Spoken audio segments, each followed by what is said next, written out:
permettez-moi tout d'abord de remercier la Société Générale.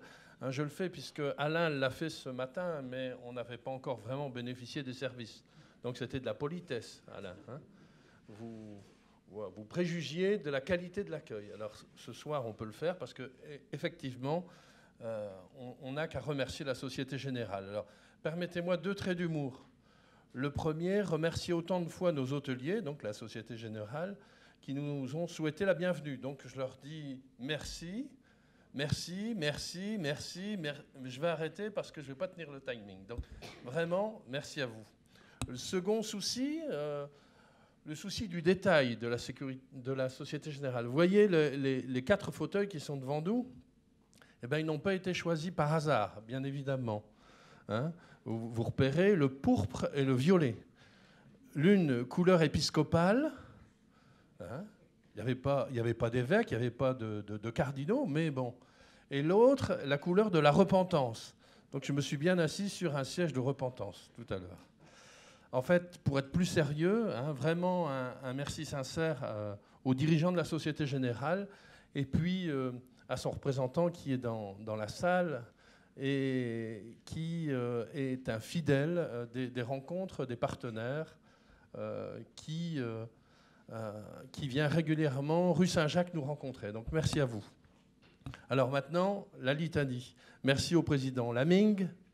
Merci à Sylvie Picard, qui est peut-être déjà partie chercher son TGV.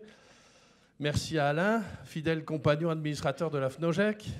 Merci à Jean-Pierre Dufour, le président de l'Union Saint-Pierre. À Aurélia, secrétaire générale de la FNOGEC, au Major Rode. Et à Sophie, et puis à toute l'équipe du groupe GTLS. Quand je parle du groupe GTLS, je veux dire le groupe technique des locaux scolaires, hein, parce que ça ne se décode pas facilement, qui est le bras armé qui a préparé cette journée avec Sophie. Les derniers remerciements, vous devinez, à vous, qui êtes venus jusqu'à nous, bravo. Et vous avez remarqué, on est quand même un peu clairsemé et on se dit que nous allons travailler bientôt à la com pour que nous soyons plus nombreux aux prochaines journées immobilières. Vous en avez apprécié la qualité. C'est peut-être dommage que ce soit un peu confidentiel. Donc on travaillera à ça. Alors rassurez-vous, dans le programme de la journée, je devais parler une demi-heure. Alors compte tenu de la dernière intervention hyper intéressante, et qu'on a été obligé même de couper, que Gaël a coupé, je vais faire autrement. Je vais tenter en 5 minutes de synthétiser cette journée. Alors, ça semble un peu fou, mais tant pis, vous me pardonnerez toutes les erreurs et tous les manquements. Je vais le faire sous forme de flashback des différentes interventions. Bref, je vais vous partager quelques réflexions ou phrases glanées durant cette belle journée. Alors, intervention du président Laurent Laming. L'immobilier demande une urgence. Je me permets d'ajouter, au propos de Laurent Laming, une urgence, une permanence. Hein, et il avait même dit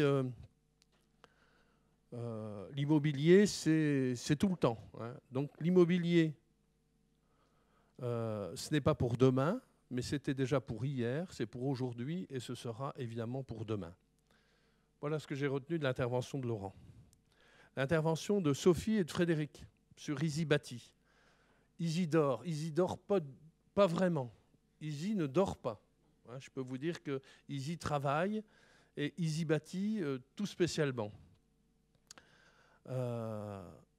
Quand je veux dire que Easy Bâti est plus simple et plus facile dès aujourd'hui, il faudra quand même attendre, si j'ai bien noté, le 1er septembre. Voilà. Hein, débugage oblige. Donc merci à vous. Ce que j'ai retenu des propos d'Aurélia, sécuriser la propriété, et notamment l'article 250 qu'elle nous a lu tout à l'heure. Cet article n'est pas fait pour gêner les propriétaires, mais il est bien fait tout simplement pour sécuriser la propriété.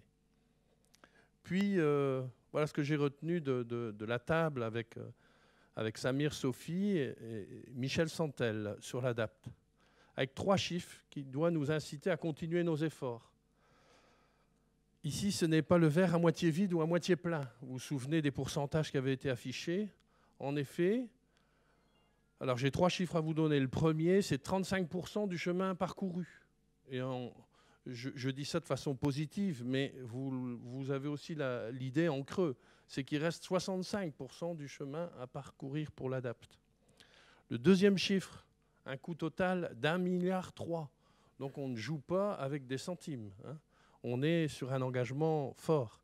Et enfin, le dernier chiffre qui avait été donné, les 600 € par élève.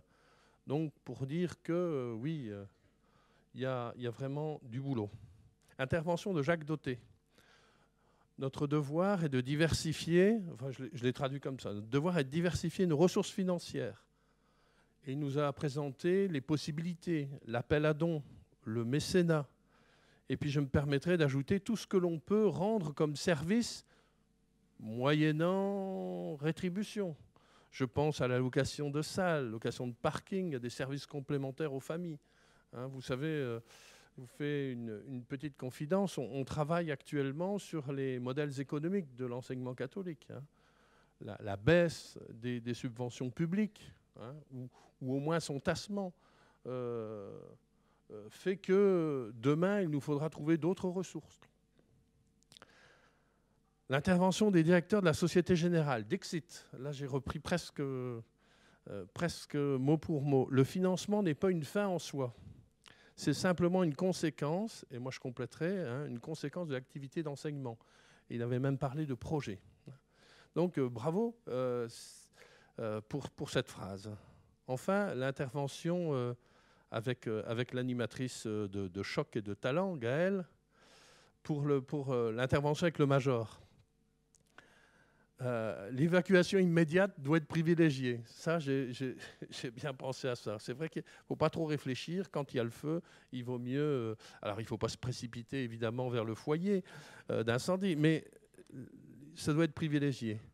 Et puis, l'attention tout de suite, parce que vous avez compris le major, hein, il dit une chose, et puis tout de suite, il pense aux conséquences que ça peut avoir. Et puis, il nous avait rappelé, d'ailleurs, qu'il y avait des cas particuliers avec les personnes porteuses de handicap qui sont dans les espaces d'attente sécurisés. Franck qui nous a dit les pompiers, c'est un peu comme l'URSSAF, ils trouvent toujours quelque chose. J'ai trouvé ça pas mal. Et oui, la sécurité n'est jamais totale.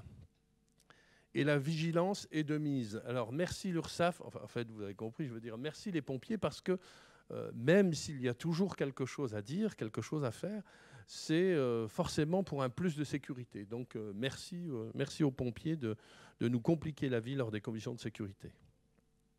Alors après, j'ai eu du mal, madame, et monsieur, je ne le vois plus, et monsieur, parce que ça a été long, hein, les temps d'échange avec donc madame Isabelle Nougared et Raphaël Thomassin.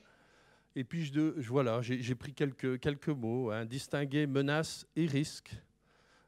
Apprécier l'évacuation, le confinement, ou encore s'échapper ou se cacher. Bref, tout ce que j'ai retenu, c'est la préparation. Préparer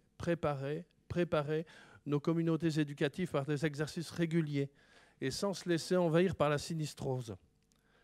Il faut le faire sereinement, mais on ne peut pas faire autrement que d'imaginer des situations de crise qui peuvent nous frapper, nous tomber dessus.